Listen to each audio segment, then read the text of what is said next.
Hi, everyone. Hello again. We're on page 57 of the Finished Mystery. We're still in the middle of those 13 or so pages just on who is the angel of the church of Laodicea. And we know who he is. He's Charles Taze Russell, right? An idea that they've, of course, totally scrapped now. Yeah. So I can only use one word here. You used the word idolatry for what we're about to read. I would say it's reverence of him, yes, but that's irreverence toward God and Christ. Deifying of Russell. Deification of Charles Taze Russell. So here it goes. I'm going to start the reading. Okay. This is talking about the sheer quantity of the work he did. The amount of work that Pastor Russell performed is incredible, and it is doubtful whether it was ever equaled by any other human being. When he was in his 20s, he was refused the lease of a property because the owner thought he would surely die before the lease had expired.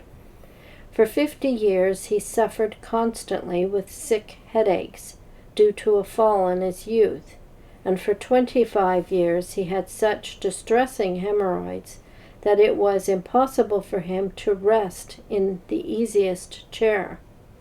Yet in the past 40 years he traveled 1,000,000 miles, delivered 30,000 sermons and table talks, many of them 2.5 hours long, wrote over 50,000 pages of this size of advanced biblical exposition, often dictated 1,000 letters per month, managed every department of a worldwide evangelistic campaign employing 700 speakers, personally compiled the most wonderful biblical drama ever shown, and with all that, he had been seen unobserved by himself to stand by his mantle all night in prayer in one position.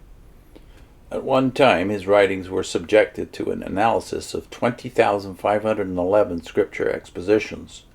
These were assembled in biblical order and disclosed but 6 points of inquiry, all easily harmonized. No writer, not even excepting the writers of the Bible, have ever had such critical readers. His works have been published in 35 languages. During the last 8 days of his life, he had appointments in California, Kansas, Oklahoma, Nebraska, and New York. And though for several days manifestly dying with cystitis caused by excessive travel and speaking, he declined to cancel any engagements and went out of this life October 31st, 1916, on a railroad train en route to his Kansas appointment. At the age of 30, he had accumulated a fortune of over $300,000, but died penniless, his own fortune, as well as all the large sums contributed to the cause, having been used up in the Master's service.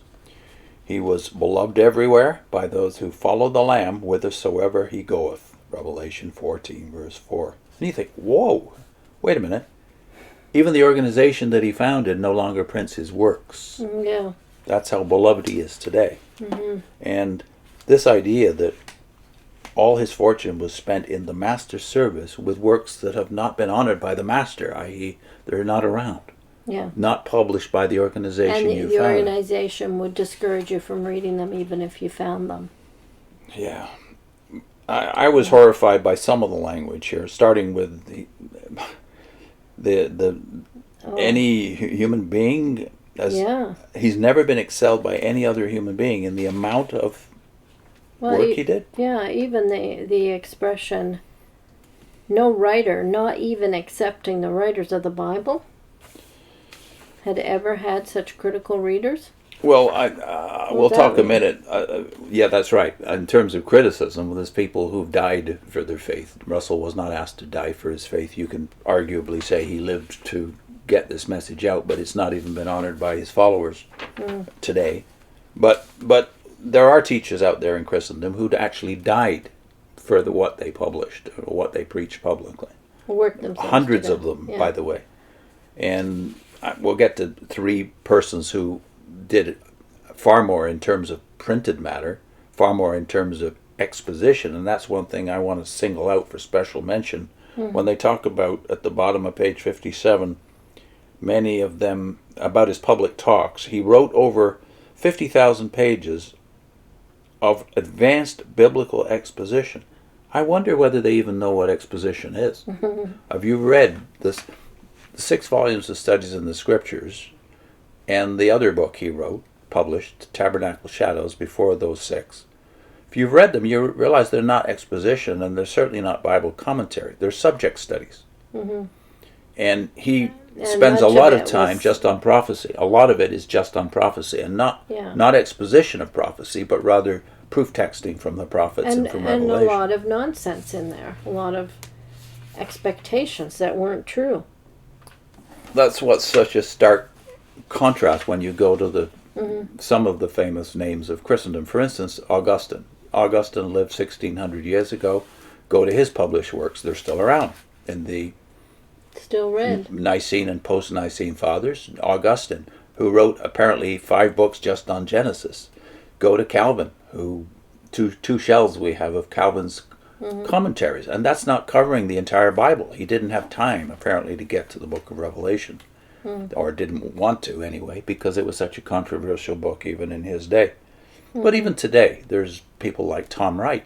Tom Wright's still alive in his 70s, and he's written over 70 books at every level.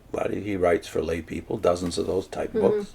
He also writes meaty books on Paul and the resurrection that are the most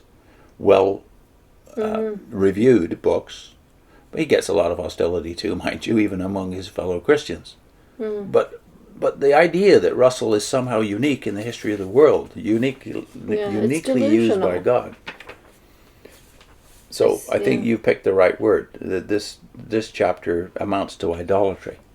Especially in the light of the fact that everything he ever wrote has now been tossed on the ash heap of history, even by the people who grant that he was used by God still, but don't republish his works.